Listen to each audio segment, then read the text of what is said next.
harus diuji gitu kan, itu eksaminasi lah, eksaminasi peradilan, eksaminasi akademik gitu kan, mengenai apa yang terjadi sebelumnya.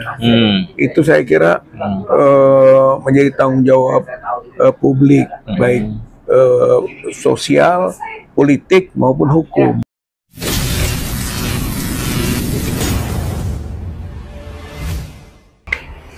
Assalamualaikum warahmatullahi wabarakatuh. Waalaikumsalam warahmatullahi wabarakatuh. Pak Rahman. Alhamdulillah ketemu lagi kita. Iya, teman-teman, saat ini saya sedang bersama dengan pemerhati politik dan kebangsaan Bapak Rizal Fadilah. Kami kebetulan sedang berada di sebuah lokasi ya Pak ya, karena Pak Rizal baru saja menghadiri sebuah organisasi baru yang terdiri dari para alumnus perguruan tinggi se-Indonesia. Ya Pak ya? Ya. Tapi yang mau kita bahas kali ini bukan tentang itu, tetapi tentang sebuah isu yang sangat menarik yang sempat menyedot perhatian publik beberapa hari yang lalu, yaitu tentang putusan DKPP yang memecat atau memberhentikan Ketua KPU Bapak Hasyim Asyhari karena dinilai terbukti melakukan tindakan asusila terhadap anggota PPLN Den Haag berinisial CAT. Nah teman-teman, perlu kita ketahui bahwa Ketua KPU ini memang sejak awal juga kinerjanya disorot, terutama ketika dia meloloskan Gibran ya Pak ya. Oh iya. Dan juga ketika dia diketahui punya skandal terhadap salah satu ketua partai wanita emas yang disebut wanita emas. Cuman ketika itu beliau hanya mendapat teguran keras terakhir katanya. Dan yang ini ternyata benar-beneran teguran yang final. Pak Rizal, kalau Pak Rizal melihat dampak dari pemecatan dari Pak Hasyim Asyhari ini kira-kira apa ya? Karena kan kita tahu bahwa pilpres yang dia tangani itu kontroversial, diduga curang sehingga sempat diduga ke Mahkamah Konstitusi. Ya. Saya kira dampaknya akan dalam dan luas, gitu kan. Dampak politik, dampak hukum juga, gitu ya. Kenapa? Karena kita kan tahu walaupun KPU itu kolektif, ya, kolegial, tapi tetap saja faktor ketua itu berpengaruh, sehingga nanti bisa diuji keputusan-keputusan sebelumnya sejauh mana peran ketua, gitu kan, yang ternyata punya karakter buruk, gitu dari beberapa sanksi DKPP. Ini kan yang kelima sanksinya, gitu kan, 1, 2, 3, 4, 5 terakhir, gitu kan, terakhir sebutan terakhir yang keempat. Yang kelima udah benar-benar akhir, gitu kan. Dia sebagai ketua, sebagai anggota KPU juga diberhentikan, gitu. Jadi yang kita maksud tadi harus diuji, gitu kan, itu eksaminasi lah, eksaminasi peradilan, eksaminasi akademik, gitu kan, mengenai apa yang terjadi sebelumnya. Itu saya kira menjadi tanggung jawab publik, baik sosial, politik maupun hukum, gitu, terhadap ini dari kasus. Bahkan ada agama juga loh, karena sebelumnya kan khutbah. Betul. Pamit dulu ya Pak. Iya Bu. Selalu sehat dan semangat. Siap. Amin. Monggo. Gitu. Iya, ketika dia berkhutbah di Hari Raya Di Semarang, dia menyebut tentang sifat-sifat hewan. Nah, gitu, harus disembelih. Betul. Rupanya dia menyembelih dirinya sendiri. Itu kalau menurut saya, karena sifat hewan itu yang melekat, gitu, yang harus disembelih katanya. Ya, dia menyembelih dirinya sendiri, sehingga peristiwa pemecatan, pemberhentian terjadi. Nah, maksud saya tadi itu, ayo kita bongkar lagi, termasuk soal penerimaan Gibran, gitu kan. Orang belum ada perubahan yang disebut PKPU, peraturan KPU belum dirubah sesuai dengan putusan MK, dia sudah menerima, gitu kan. Saya kira yang kemudian itu juga sudah diputuskan oleh DKPP melanggar. Nah sekarang kejar proseduralnya, bagaimana proses itu terjadi waktu itu sehingga terjadi penerimaan, sejauh mana peran sebagai ketua dia, itu kan. Nah disitulah menurut saya pintunya untuk memulai, gitu kan. Jadi ada dampak dari pemecatan itu. Nggak bisa dia mengatakan terima kasih, tugas saya sudah selesai, gitu kan. Nggak bisa. Ini menyangkut urusan bangsa dan negara, urusan kepemimpinan nasional, gitu Pak, harus diuji. Itu konteks putusan KPU itu. Apalagi Pak, sebelum dia dipecat juga dia sudah mengakomodir putusan Mahkamah Agung ya, yang mengubah syarat menjadi gubernur dan wakil gubernur yang tadinya menurut ketentuan sebelumnya 30 tahun ya, saat ditetapkan sebagai peserta pilkada menjadi dilantik. Dan itu kan sudah ditindaklanjuti. Saya kira kan sudah ada 3 lembaga yang sebenarnya kacau, ya kan, Mahkamah Agung, MK, dan KPU, gitu Pak. Kalau menurut saya ini menjadi PR berikut, gitu kan, untuk mengkaji ulang tadi putusan MK juga, karena KPU itu ada hubungan dengan MK. Kemudian juga tadi KPU menindaklanjuti putusan MA, gitu kan. Jadi di sini dipecat, di sini juga dipecat sebagai ketua. Yang MA belum, karena MA mungkin majelisnya banyak, itu kelompok-kelompok majelisnya kan beda dengan KPU dan MK, gitu Pak. Tapi itu sudah harus menjadi bagian kaji ulang. Menurut saya ini konsekuensinya dikaji ulang Pak. Pertanyaannya, siapa yang mengkaji ulang dan atas permintaan siapa? Apakah pemerintah tanpa diminta negara sudah langsung melakukan pengujian atau gimana? Ya saya kira mah nggak mungkin dia otomatis, harus ada desakan. Sebenarnya desakan yang paling kuat itu adalah kalangan akademik, gitu Pak, karena ini sudah menyangkut pengkhianatan terhadap nilai-nilai akademis. Itu kan kemarin sudah mulai ada keterlibatan kan, dunia kampus, seperti Amicus Curiae, sekarang juga kita buat lagi kelompok, gitu kan, ikatan alumni kampus se-Indonesia, IAKSI, juga sekarang di masing-masing kampus sudah ada kan, IPGWatch, WeWatch di UI, di Unpad ada forum alumni Unpad, di ITB ada keluarga alumni pembela Pancasila dan anti komunis.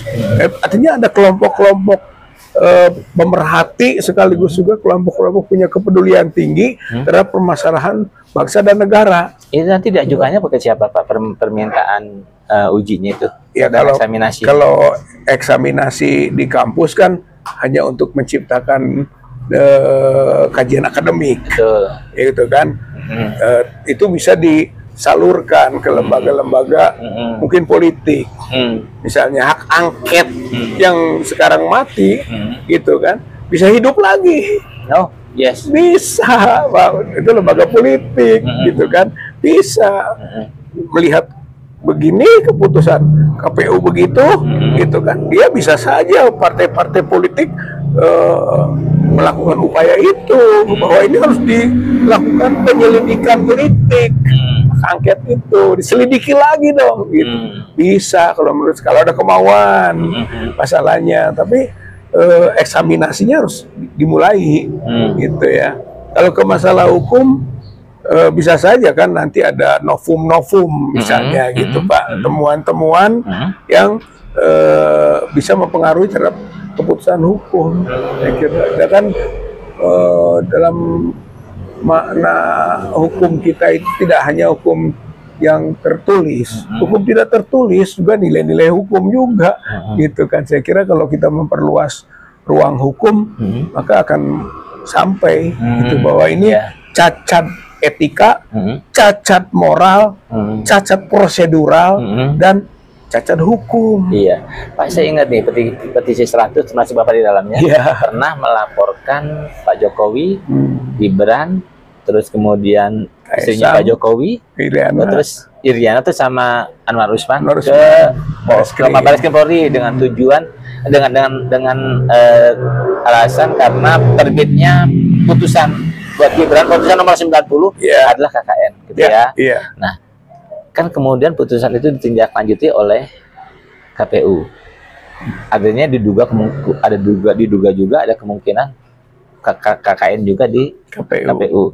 Maksudnya apa mungkin ada suap gitu terhadap ketua KPU dan komisioner lain atau gimana? Saya lihat di sini ada makanya itu tadi implikasi dari pemecatan adalah pengkajian ulang. Termasuk pengkajian ulang itu juga penyelidikan, gitu kan, kemungkinan adanya suap, gitu, karena itu menjadi dugaan, dugaan. Kalau nanti kita bisa memberi indikasi, walaupun sebetulnya kasus misalnya wanita emas tadi itu juga suap, gratifikasi seksual namanya, gitu kan, itu juga suap.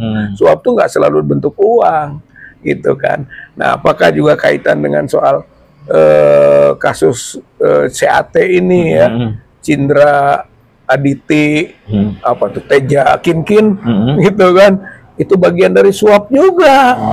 Gratifikasi misalnya untuk kepentingan apakah dia mau dinaikkan jabatan, dan menaikkan nggak tahu kita, gitu kan, dalam konteks sampai menyerahkan kehormatannya begitu, gitu kan.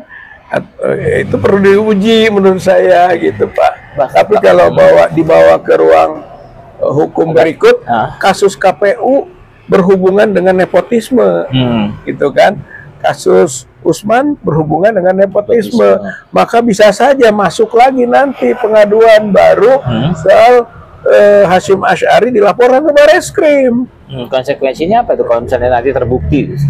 Ya berlaku ancaman pasal 22 Undang-Undang 28 1999, tetap aja 2 tahun sampai 12 tahun karena menjadi turut serta dalam nepotisme. Gitu Pak, nepotisme itu pelaku maupun penyerta, yang membantu juga masuk sebagai. Sekalipun dia sudah dipecat, sebetulnya masalahnya nggak selesai Pak. Sebetulnya nggak selesai, belum lagi kalau misalnya istrinya gitu kan melaporkan ke kepolisian atas perzinahan, overspell namanya, gitu kan, kena itu pidana itu. Itu jadi sebetulnya belum aman, makanya nggak cukup dia ucapkan terima kasih, belum tentu. Alhamdulillah selesai tugas saya. Atau juga ada yang banyak mengungkap di media itu kan, seolah-olah Jokowi ini sudah memang membuang dia karena sudah selesai tugasnya. Nanti dulu, ini bukan soal hal-hal seperti itu. Nah, tapi Pak, itu menarik Pak, ya, bahwa pernyataan Bapak tadi. Karena kita tahu bahwa ketua KPU yang dulu tahun 2014 ya, itu kan meninggal. Nah, ini tuh diduga juga Pak. Diduga curang, kemudian diduga diselesaikan. Nah, bentuk penyelesaiannya adalah sampai ke tingkat seperti itu dugaannya kan, diracuni gitu kan meninggalnya. Ini jangan-jangan juga kasus Hasyim Asy'ari belum tentu selesai sampai sini, ada penyelesaian lain. Bisa jadi nasibnya bisa sama. Seperti Husni Malik misalnya. Ngeri. Ya kita nggak mau kasus sampai situ. Makanya lebih baik jangan ke nyawa, lebih baik ke kasus, bongkar lagi. Itu lebih konstruktif menurut saya, dan lebih membersihkan dari proses-proses pilpres yang diduga curang kemarin. Selesaikan saja secara terbuka, maka dia ditanya lagi nanti, kemudian komisioner lain tanya supaya lebih jujur bagaimana sih peran ketua pada waktu mengambil keputusan sampai Gibran diterima misalnya Pak. Itu jadi berimplikasi menurut saya ini. Emang ngeri ya Pak kalau sampai Pak Hasyim Asy'ari itu nasibnya sama dengan ketua KPU yang dulu ya. Pak, harapan Bapak Pak terhadap pimpinan-pimpinan KPU, kan nanti kan ada lagi pilkada nih, yang pilpres oke lah, pemilu udah ketahuan curangnya gitu kan. Karena pilkada harapan Bapak apa?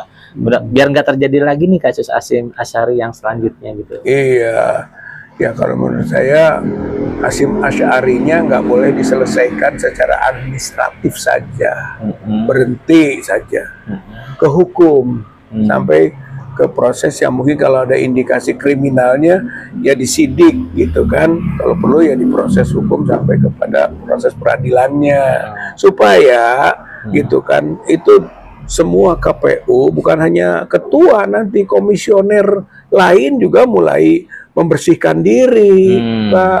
Begitu juga tingkat KPUD, tingkat daerah-daerah, apalagi ini pilkada kan gitu. Jadi harus dari sekarang ini maksimal gitu kan sanksi atas Hasyim Asy'ari gitu, maksimalkan dulu, bukan hanya setelah selesai berhentikan dia leha-leha lari-lari ke luar negeri lagi, jadi dosen lagi, malah terancam lagi mahasiswinya dan seterusnya gitu kan. Banyak yang juga mengungkapkan itu kan, berhentikan juga katanya jadi dosennya sampai ke situ Pak, nanti mahasiswi terancam ada gitu kan.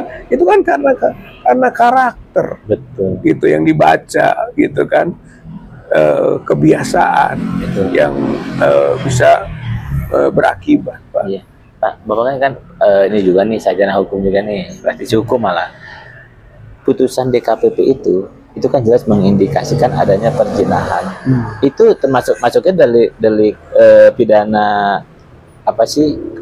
Aduan atau bukan ya? Kalau untuk nantinya jadi aduan, kalau istrinya melaporkan. Oke. Itu Pak, aduan. Nah, tinggal apakah keluarga ini keluarga yang bermartabat, itu kan menerima begitu saja keadaan begini.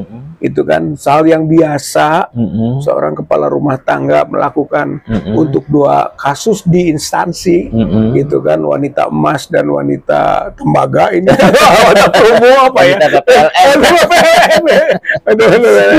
Artinya kan apa keluarga biasa nerima, berarti itu menyangkut martabat rumah tangga, atau ada reaksi. Nah, reaksinya kalau menurut saya, istri yang baik itu istri yang melaporkan agar kepala rumah tangga dimanapun jangan seperti itu, gitu. Apalagi dia sebagai pejabat publik, gitu kan, gitu. Jadi delik aduan Pak, lah delik namanya. Berarti istrinya yang harus melaporkan. Istrinya yang harus melaporkan, karena itu memang aturannya begitu. Kalau overspell, zina itu yang melaporkan adalah istri. Pak, kalau misalnya nih setelah diuji terbukti ada KKN, dia terima suap, kira-kira siapa aja nanti akan terbawa tuh? Oh ya, seluruh anggota komisioner. Karena biasanya itu tidak sendiri, selalu berjamaah. Makanya tadi itu cek prosedurnya, bagaimana pengambilan keputusannya, gitu kan, sampai tingkat penerimaan Gibran, gimana cara mengambil keputusannya, itu Pak, maksudnya apakah dia otoriter sendiri, yang lain bersih, atau memang sudah berbagi satu dengan yang lain, satu kepentingan pragmatis yang bersama-sama, namanya kejahatan berjamaah. Iya, itu pasalnya 55 ya kalau nggak salah ya, penyertaan ya. 56, penyertaan 55. Naming namanya itu, penyertaan. 5556 bisa. Nah, itu Pak, sebetulnya kan kasus ini nggak akan terjadi, kasus Gibran ya, kasusnya si Hasyim ini kan sudah nggak terjadi kalau aja misalnya dari awal kan KPU sudah dinyatakan melanggar etika ketika dia menerima Gibran oleh DKPP. Nah, artinya karena DKPP waktu itu hanya memberikan teguran, nggak langsung memberhentikan, maka terjadilah yang sekarang gitu ya. Menurut Bapak, DKPP harus bertanggung jawab nggak atas kasusnya si Hasyim? Harusnya bertanggung jawab. Dia mengambil keputusan yang dubius ya. Dubius itu masih ragu, gitu, antara teguran atau sudah sampai ke tingkat pemecatan. Kalau masalahnya KPU itu kan bertanggung jawabnya ke proses pemilihan umum. Jadi yang paling vital bagi KPU adalah penyelewengan soal pemilihan umumnya. Betul. Kalau susila gradasinya lebih rendah. Tapi kenapa yang susila yang dipecat? Nah itu dia. Itu Pak, seharusnya waktu KPU Minum dulu Pak, minum dulu Pak. iya. Hah? Yang KPU Hah? memutuskan dia melakukan penyimpangan atas penerimaan, itu yang paling fatal bagi KPU. Nah itu Pak, makanya ada kecurigaan bahwa Hasyim Asy'ari ini kayaknya sengaja disudahi nih karena tugasnya udah selesai. Makanya diputusnya melalui kasus Kesusila. susila. Percaya nggak Bapak dengan itu? Ya, ya percaya nggak percaya lah. Pokoknya maksudnya percaya kalau memang hal itu bisa rasional saja. Ya, tidak percayanya ini belum final. Belum final ya. Itu Pak, bagi Hasyim Asy'ari. Hasyim Asy'ari bisa saja dia sekarang tidak mau sendiri untuk kasus pemecatannya.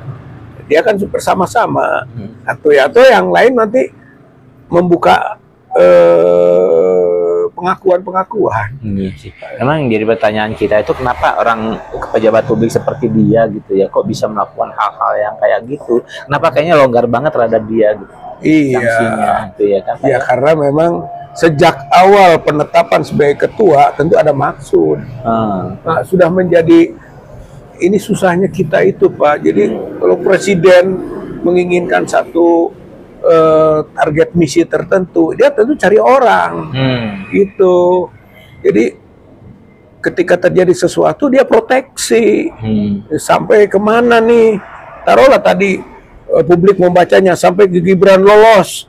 Setelah Gibran lolos mulai dilonggarkan, silahkan. Ya, artinya memang begitu, sejak Pak. pemilihan di DPR sudah by design. Ya by design. Orang sudah tahu kok DPR kan sering kong kali kong dengan presiden atau eksekutif. Banyak kasus soal undang-undang yang diproduk, Omnibus Law misalnya, gitu kan. Itu contoh saja, gitu kan. Belum IKN yang diputus dengan cepat itu kan. Kalau saya melihat kong kali kong antara DPR dengan presiden. Harapan Bapak terhadap ketua KPU yang selanjutnya, Pak? Ya, dia harus melakukan pembersihan dan itu juga sangat berat sekali, gitu kan, karena peristiwa ini terjadi berulang, itu kan